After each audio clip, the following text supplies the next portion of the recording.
Hey everyone, my name is Mondo, and this is episode 54 of Hungry Gaming Podcast. Thank you for tuning in. Today is May 7th, 2018, but you're most likely listening in sometime after this coming Monday. Before we begin, there is some housekeeping. Please remember to check out our main website, www.hungrynetwork.com. There you can find all of our latest episodes, and you can subscribe to make sure you never miss a beat of what we have to say.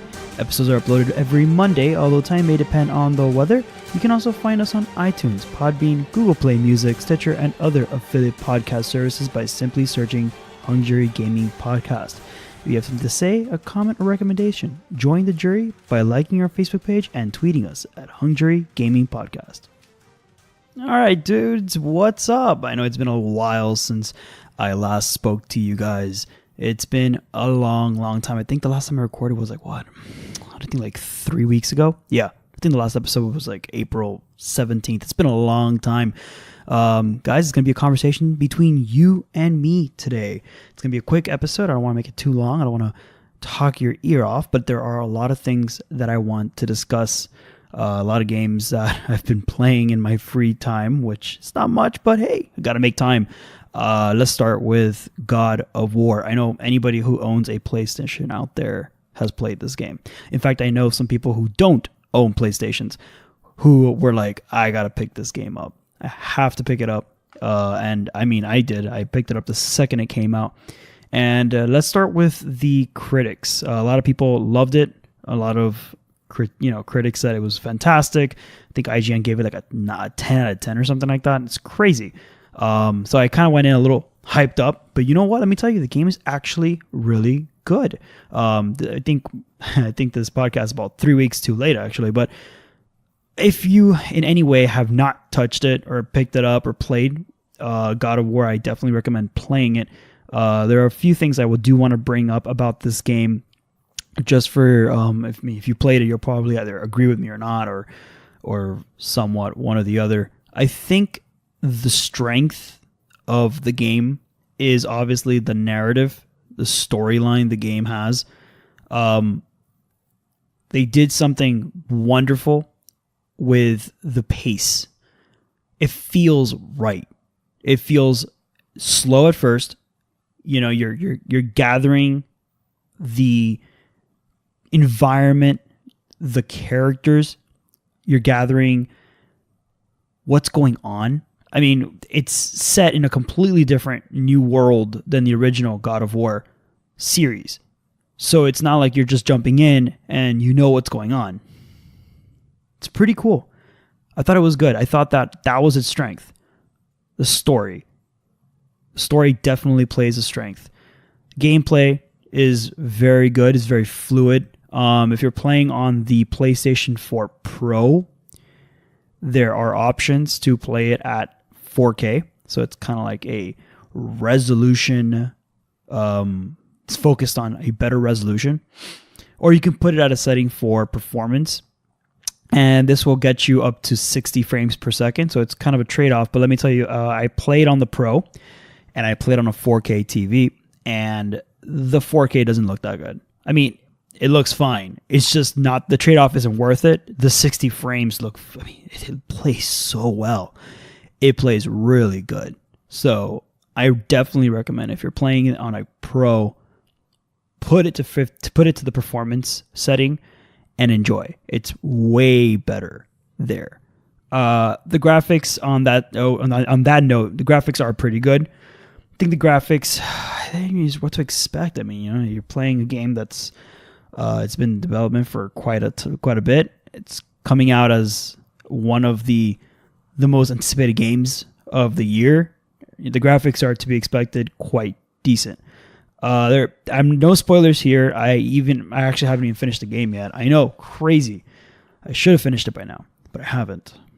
There's a lot to talk about. So, as for spoilers, no spoilers here. I just want to talk about a few things in the game that I thought were quite striking. One of them is, to play on the pacing topic, I thought that as you're playing the game has this really cool thing it does, where it makes you feel like it's throwing everything it's got at you. You're playing, you're about maybe like 10 hours in, and you feel, all right, I finally understand this game. I finally understand what the developers want and what they want from me and how the game is played. And I think I've seen all there is to see now, and it's just beat the game. The cool part is that it's far from that. See, you think that's happening, but then the game just throws you a curveball, and everything just changes on you. And I think that's really awesome. I haven't had a game do that to me in a while, where I feel I get a little comfortable, and then the game switches it up on me. And I'm sitting there like, what? Seriously? I just didn't see it coming. And I mean, this will range from mechanics. Like, again, I don't want to get into too much detail because I know it's been 3 weeks since the game came out. So spoilers are a little inevitable if you're listening to something about God of War in it. But I don't want to ruin it for anybody who's playing it or anything like that. But there are a few things that happen throughout the storyline that I thought were really good. In fact, there are a few things I could bring up without too much spoiler. The different realms are awesome, and you really jump into that about maybe like third into the game, and it's really cool. You know, like you feel like you've understood the world that you're playing in, especially when you first arrive to the center hub of the map. And you feel like you understand. You feel like, all right, okay, I get the scope of what the enemies are, and then the different realms really throws everything apart, and that was really cool. I thought that a lot of time and effort went into that, especially on the art direction side. The enemies are very diverse. There's a lot of different designs involved in each particular realm, which I thought was very cool, and it really does feel like a live environment. I think all of these things really do add up to why the game is so good.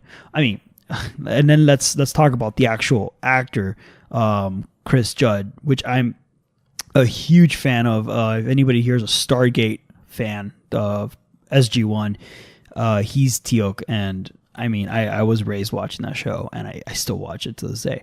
And to find out that Chris Judd is the voice of Kratos was actually quite surprising, considering that it happened to me when I first booted the game. So I booted the game, and I don't know why, for some reason, it never crossed my mind to check like voice actors for this game. And it ended up that I saw the credits, and I was like, holy shit. Is this really Chris Judd? Is the Chris Judd who played Teal'c on Stargate? And I mean, the second he spoke, I was like, oh shit, it is. And it's really cool. There is a nod for those Stargate fans out there. There is a cool nod for Stargate. There is a moment when him and Atreus get to the top, not the top of the mountain. It's one of those sections when you're getting to the top. I think it's like right before you approach the black. I think it's like I forgot how they call it. It's like this. It's like the smoke from like Lost. It's like the first time they approach it, and he opens the door, and Atreus says something, and his response was like, "Indeed," and that's a huge kind of like nod to Stargate, because that's Teal'c's phrase, or at least one of his phrases, but the main, one of the main ones, and that was pretty cool. There is an Infinity War Easter egg as well. I'm not getting into that one at all, actually. Sorry, guys. If you want more of that, I'll try and maybe post a link in the show notes to that. So if you want to go into that, you're cool. You've played either both, or you played God of War, you've watched the movie, or vice versa, or you just don't give a shit about spoilers at all. Go to the show notes and just check that out. And yeah, I mean, I'm not gonna say it on because I'm kind of just throwing all this information on you guys, and I don't want it to be like, oh shit, like he just told me and I didn't want to know about that. So that's pretty cool. For the most part, if you haven't played it, you're either on Xbox or you're PC, and you're like, you should play it. I definitely recommend playing it. You've probably heard it from everybody, so I don't want to drive the nail in too hard, but I'm telling you right now, it's worth it. Play it. Not much to say about that, guys. All right, next topic I want to bring up real quick is Escape from Tarkov. Actually, this might not be that too quick. Might not be. Quite a few things I need to talk about. So, 0.8 update came out about 2 weeks ago. Hey guys, I'm doing catch up here. I haven't spoken to you guys in a long time, so there's a lot to talk about. Even though I make it seem like there's not much.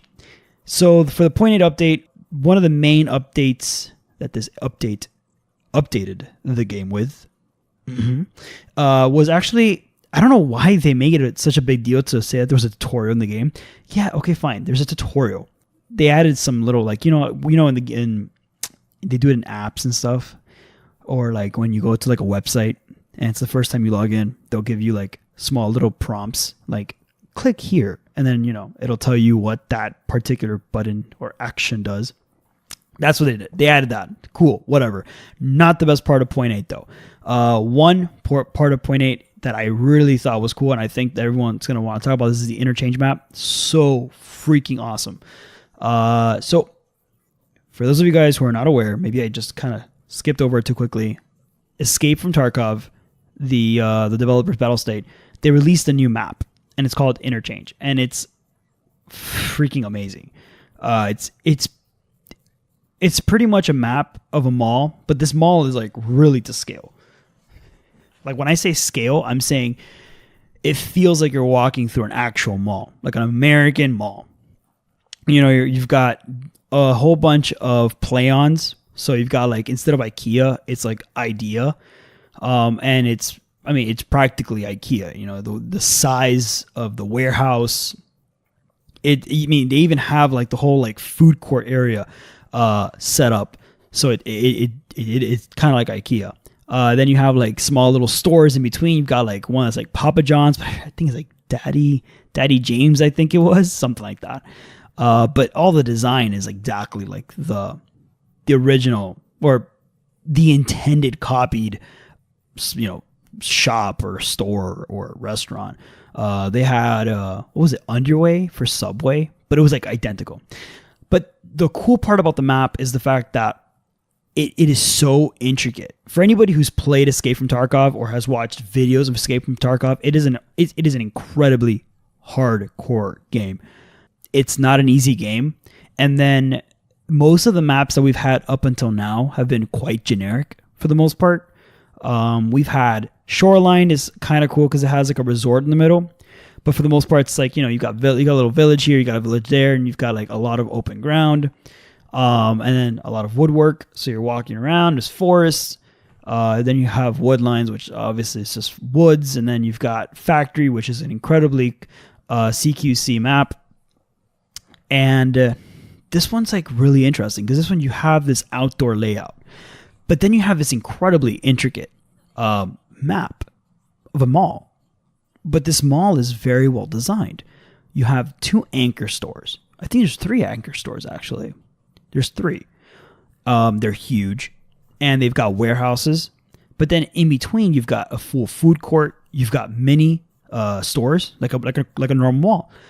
You even have a weapons store, which I'm sure for looting must be insane. So that's pretty cool. I thought Interchange is a really, really great addition to the EFT map roster.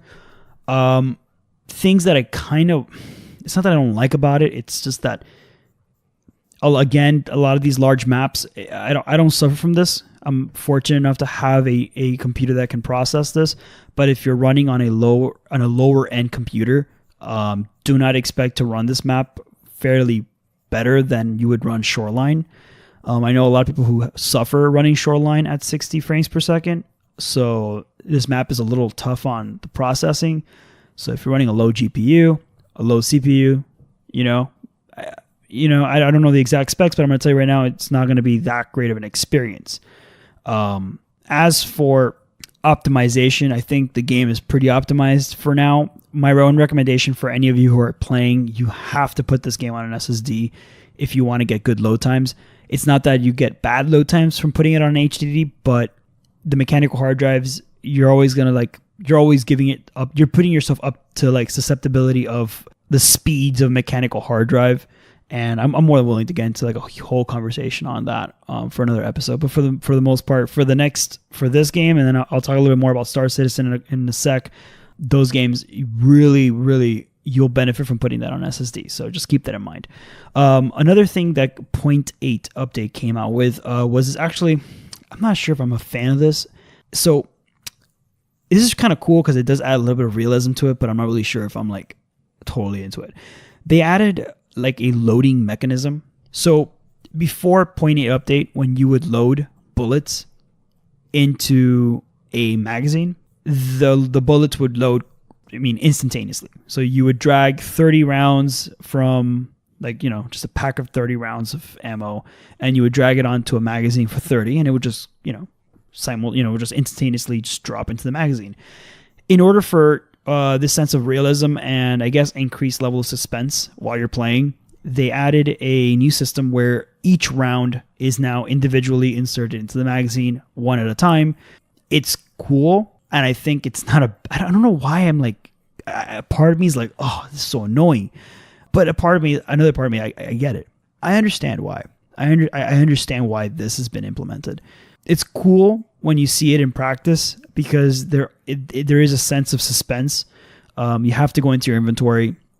Whereas before, you'd be in a gunfight, you would waste 2 magazines, you would immediately get into cover, right? The enemy might not be dead. We're just saying you're going into cover, and what do? You immediately go into your inventory, you drag and drop some loose ammo you have, and you drag it into a magazine, get it loaded, ready for a reload, and it would be instantaneous. And now that doesn't happen. Now you've got to literally... It does it automatically in the sense that it'll do each round automatically, but it's not it's not instantaneous. It goes 1, 2, 3, 4. The speed at which is dependent on a particular skill that you have to level up. I've seen streamers who have a substantially higher level than I do at the reload game, and yeah, you can definitely level it up to the point where it's quite speedy. It's just click, click, click, click, click, click, click, instead of just this click, click, click. So that's pretty cool. So if you guys play Escape from Tarkov, definitely keep that in mind. I know these are all kind of a little bit late to be talking about, but I get you guys haven't heard from me in a while. Got to make this a catch-up moment.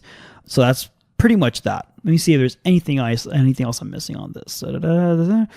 Oh yeah, that's definitely a big one. Okay, so before you could go into your inventory, I was actually not an offender of this because I actually this one I really do like. Before, you could go into your inventory and see how much ammo you had in each magazine, and that kind of defeated the point of what the game was about, which is realism. And when you were in your character, not in your inventory, like you were just in the game, you couldn't actually tell how much ammo you had in your magazine, or at least exactly how much. You would have to check your magazine. There was an animation that would pull the magazine out. A character would kind of stare at it a little, put it back in, and then it would give you a gauge of like half empty, almost full, almost empty, stuff like that. And what players would do to circumnavigate that would be that they would just quickly jump into their inventory, which would take seconds, and it would show you how many rounds were in your magazine straight off the bat. And they removed that completely, so now it just shows you a question mark instead of where there was a number. It's just a question mark. I think that's kind of cool. I think it's different. It changes it up, and I think that's kind of where you want to be in a game that's realistic. I know that it kind of sounds a little weird that I'd be totally cool with this one, but not okay with the loading and unloading of the rounds. And I don't know. I don't even know why I don't feel totally excited about the rounds one, because I get it. It should be like that. Yeah, I got to do some soul searching for that, because I think that it should just be like the way it is now. Like the way that they updated it is the way it should be. I don't know why I have such an issue with that. For the most part, they added a few other things. I'm not really going to go too deep into it because there's a lot of it. They added some new weapons. They added some new tactical armor. A lot of it which looks really cool. I'll try and put the list. I'm not putting this entire list on the show notes, though. No, I'm definitely not going to do that. That would be insane. It's too long. I'll let you guys know where to find it, though. If you just go straight to your launcher, just click on it. It'll be like 0.8 patch, and it'll show you all of what they updated. And a lot of stuff is cool. A lot of it is pretty cool. All right, next game. Oh, guys, this is the game, man. This is the game that I like to play. And it's not even a game yet. It's not even a game. Well, it is a game. It's just not technically It's not really even out. Star Citizen, guys. And the reason I am definitely talking about this, and this is actually quite relative news right now, and that's that Robert Space Industries released a kind of it's not a teaser. I think there's already even a pre-sale on this ship. And that's the Hercules Starlifter. And it's not the Hercules Starlifter because there's different variants of it, but it's technically the Starlifter. It's a Crusader. So the manufacturer, for anybody who's new to Star Citizen here, guys, the way this works is that each ship has its own manufacturer. So there's like shipping manufacturers, and they build individual lines of ships that kind of follow their own design, their own purpose, and stuff like that. There are some manufacturers that focus on more fighter style, others focus on cargo. And this, we've actually not gotten a lot of the Crusader Industries manufacturer. This is technically the second one after this Genesis Starliner, and I'm not really a big fan of the Starliner. I know people are like crazy about it, but I'm not a fan. But now we get this new ship called the Starlifter. And let me tell you guys, it is one sexy ship. Now, for those of you guys who are not aware, the way Star Citizen works currently is a little bit controversial for people who especially have who respect their wallets and respect the amount of money that they have and respect the, their own financial needs. But there are people. I mean, I'm a capital offender on this because I just love this game. It's fascinating. But you have to keep in mind that a lot of these ships are bought like with real money. So with the numbers that I'm going to give you right now are real money that you have to spend to get this ship. So before I get into the money of it, so the different variants are, you have the C2 Hercules. Okay, so I guess they are called Hercules. So why I call it the Starlifter? I don't know. But whatever, they're calling it the Crusader Hercules. Actually, I'm getting this information straight from the website. It's a Citizen Spotlight on RSI. It was posted by Nubifier, so that's just where I'm getting my information. Site, source, bam, right there. So the first variant is actually going to be $360 if you want to use in-game credit. When I say in-game credit, I'm not saying in-game currency. I'm saying that if you've already bought a ship before, you can melt the ship, so you're getting your money back, and then you can use that money to pay for the new ship. So the starting variant is $360 United States dollars.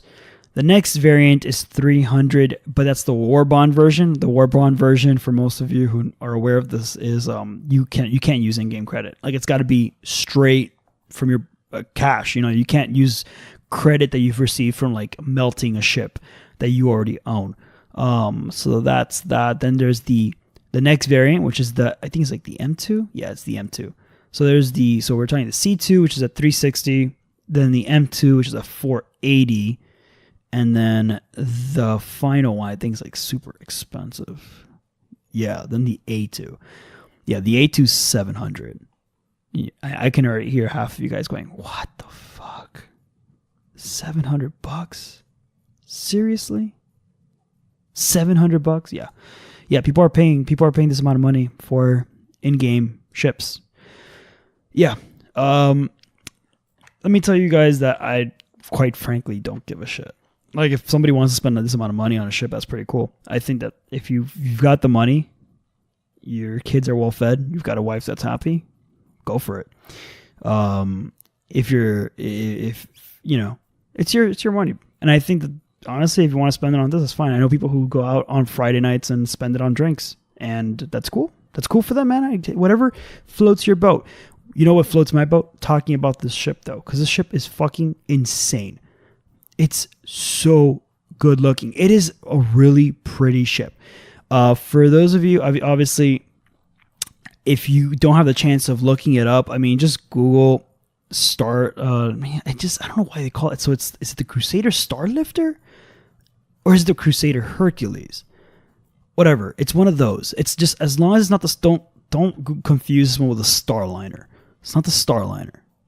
It's the Starlifter or the Hercules. But it's so damn sexy. It is so good looking. I don't have any information on the interior yet because I'm a huge fan of like the interior ships.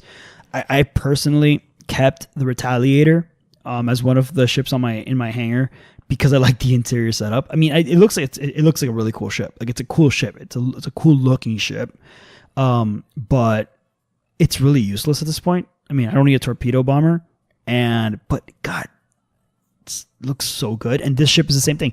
Like, I'm really tempted to melt half of my load of ships just to be able to get the Starlifter or Hercules or whatever they want to call it, because it does look like a badass ship. It looks freaking awesome. So the variants are as follows. So the cheap one that I told you about, cheap. The $360 version is somewhat of like it's like a civilian cargo ship. I think they all come with a standard array of turrets. The turrets they seem to be 2 in the front, dorsal, fin, belly, dorsal, whatever. And then the same combination in the back of the ship as well. So you've got 1 on the top, 1 on the bottom. But I think I read somewhere that the purpose of these ships are more, they're not necessarily defense. They're more kind of almost assault for bottom, for it's like air to ground, so you're not really going to be aiming upward. You're going to be aiming downward. And this is obviously way more relevant with the military versions. I think it's like the M2 and the A2, which are the, so if we're going to go like the first, so it's the C2, M2, A2. So the C2 civilian, the M2 looks less civilian. It looks a little more like attack variant, but it doesn't have the cool colors. So like the first one's like white, so the civilian is like white and red. The M2 is like this like light shade of gray, and then we've got like the A2, which is just solid black and red. But that's $700. I'm not even talking about that one anymore. It's too expensive, at least for my taste. Okay, so the C2 variant, which is the one I'm going to talk to you guys about because I think it's the one that's most relevant for most people who have a budget. It's just a cargo ship. Don't expect too many fancy bells and whistles. Think like I'm equating this one to like the Constellation Taurus as opposed to, let's say, the Andromeda or things like the Aquila. Yeah. So just kind of like think of it that way. It still does hold 2 Nova tanks, so that's pretty cool. So you'll still be able to hold tanks inside of it. I personally don't see myself, if I had this ship, I don't see myself putting tanks in it. I see myself putting actual like rovers or more civilian use, predominantly because it's a civilian ship. I mean, it kind of seems weird to like land down in a civilian cargo ship and then like pull out some like tanks like it's like freaking World War II, like I don't know, that doesn't feel right. And especially since these Nova tanks are expensive, they're like $100, whereas with a rover you could probably pick one. I think you can pick up the Ursa for like about $50. So if you're trying to not break your bank here, you could probably pick up a set, the Ursa and this one for roughly about $400 and change. Cheap, right? Cheap, totally affordable. Anybody can afford that. So we got that. That's pretty cool. Don't expect too much on this yet. This is purely conceptual. We just have videos at this point. Yeah, we've got videos, but we don't have anything substantial. Like we don't have any like clue as to when this is actually going to be released. A lot of people seem to be disappointed. I don't want to say a lot of people. I'm just saying people who I've seen on the internet. I think a lot of people is a little generalizing because maybe it's just like a really loud part of the internet. But they do seem to be a little annoyed because we've been promised that we're going to get the Redeemer eventually, and a lot of these ships have been in concept or close to being flight ready or at least hangar ready soon. But they're in this limbo. I'm not really sure if I want to get too deep into the development process for this game, but just off the bat, what RSI is doing is that they are obviously using the money you're paying for the ships to fund the development of the game itself. So a lot of these games, you're only paying the $360 or $80 or whatever it was to buy an intangible asset, a ship in a video game, a string of code. But you're really not even getting it yet. What RSI does is that when you pay for a conceptual model of a ship, you're obviously promised a ship when it finally becomes flight ready, but you actually get a loaner of a, I don't want to say equally valuable ship that's currently flyable at this moment. I think sometimes what they'll do is that instead of giving you an equally valuable ship, they'll give you like a series of equally valuable total of ships. Not really sure. We do not know at this point. At least I am not aware. I've searched it up of what currently you get from pre-buying this ship at the current state. So I'm not really sure what you get from that. So we'll keep that in mind. A few other things I want to mention about this game, about Star Citizen, and guys, again, I want you to. I need you guys to do this for me. If you guys have any set particular preference on how you would like me to proceed when it comes to particular games, do you want a podcast episode to be split amongst different games? Or do you want a podcast episode to be focused on one particular game at a time? So for example, if you want each episode to be like, okay, we're going to focus today on Star Citizen. We're going to focus today on, just let me know. There's a multitude of ways of letting me know. You can always tweet me. You can always tweet me at Hung Jury Network. You can tweet me at, I think, Roadster Gaming. I think I always change between Roadster and Roadster Gaming. So you can just tweet me. Just let me know. If you like what you're hearing, just say it, just tweet me. Super easy. And I'll appreciate it. One last note about Star Citizen. Yes. So I want to emphasize the importance of two things. I recently got myself a gaming laptop and I booted Star Citizen on it because why not? Of course. I think I have Star Citizen on everything I own.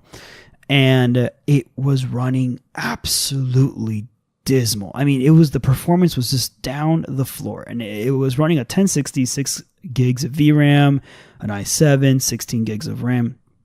So not a bad setup. It's not a great setup for most, like hardcore gaming, but it's not bad. You can run most games. And I was expecting, at least to be able to run it. And I was like, what the hell is going on? And it came to my attention that my laptop was not using my dedicated graphics card. I wasn't using 1060, I was using my integrated graphics. Because unbeknownst to me, the new gaming laptops, or at least what I consider new, they have this system called Intel Optimize, where it will choose to use either your integrated or your dedicated. This is very different to the system you have a desktop, because on desktop, you just use the dedicated. I mean, you've paid money, you're going to use your dedicated graphics card to run most of your shit. But on a laptop, you're trying to save power. You're trying to save battery life. So they want you to not use your dedicated graphics card all the time, and then rather use the less powerful but power consumptive or power hungry i7 Intel HD graphics. So with that said, if you do manage to run this game on, and I had somebody else suffer with this issue, that's why I'm bringing it up. If you're playing Star Citizen on a gaming laptop that runs an Intel processor, and you're seeing not good, like if you heard these specs running 1060, 6 gigs of VRAM, 16 gigs of RAM, i7 7700 HQ, and you're running it on an SSD, as I mentioned before, SSD is crucial for a lot of these games. You want that quick read and write, especially for these large load files. If you are getting low FPS, make sure that your dedicated graphics card is carrying its weight. Because if you're pulling it out of the Intel graphics, you're not. I mean, that cannot run it at all. It'll be incredibly slow. You'll be surprised if you could even boot into a game. So, and this really is for a lot of different games. Fortnite was doing it to me actually, which is ridiculous. So, if you guys need any help with that, just quickly go on NVIDIA control panel, 3D settings, and it'll be there. Just select whichever executive file you want to use for the GTX or whatever dedicated graphics. But that's something important for you guys to know, because I don't want you guys to miss out on a game that's so good, but because you're running it on your laptop and it's not working because you think your graphics card is not holding its weight, or you think the game is not optimized. And although Star Citizen is far from optimized, especially in the persistent universe, it's not running that bad. It runs just fine. If you do a private match, it runs about 60 FPS on a decent setting. And if you do a PTU load, we're probably going to be 20 or 30 FPS. It's not perfect, guys. It's not prime, but it is playable. That's the important part. And if you want to enjoy it, it's playable. For most of you guys who are thinking about jumping in, but you're not really sure, it's $45 entry. So all the numbers that I've told you, don't let it scare you. It's $45. So I definitely recommend you guys. Anybody who's really big into like spaceships and being able to live in a universe that's alive with people and planets, and you can travel to planets and land on them and do missions. That's definitely the place. Don't expect a full-fledged game yet, but it's definitely a work in progress, and it is for me what I would believe technically game changing. Guys, I think that's it. I want to do this quickly. I am leaving to Disney in a few hours, so I had to do this a little quickly. But I had to get this out for you guys. There's just no way I was going to let a third week go by without a recording. It was just not going to happen. And I promise you it will not happen again. Expect the recording times to go back to normal. Mondays at 10:30 as always. This one you'll be listening to this one tomorrow. So I'm recording the 7th. You'll be getting this the 8th. But again, guys, thank you for listening. Apologize for the grand delay. If you like what you hear, please let me know. On iTunes, I really would appreciate if you left a comment or rating. Even if you didn't like it, just rate it. The feedback is incredibly necessary for me to know, should I continue doing it the way I'm doing it? Should I change something up? So let me know. Thank you for listening, guys. And again, Monday, 10:30. Catch me again. All right, guys. Peace. Bye.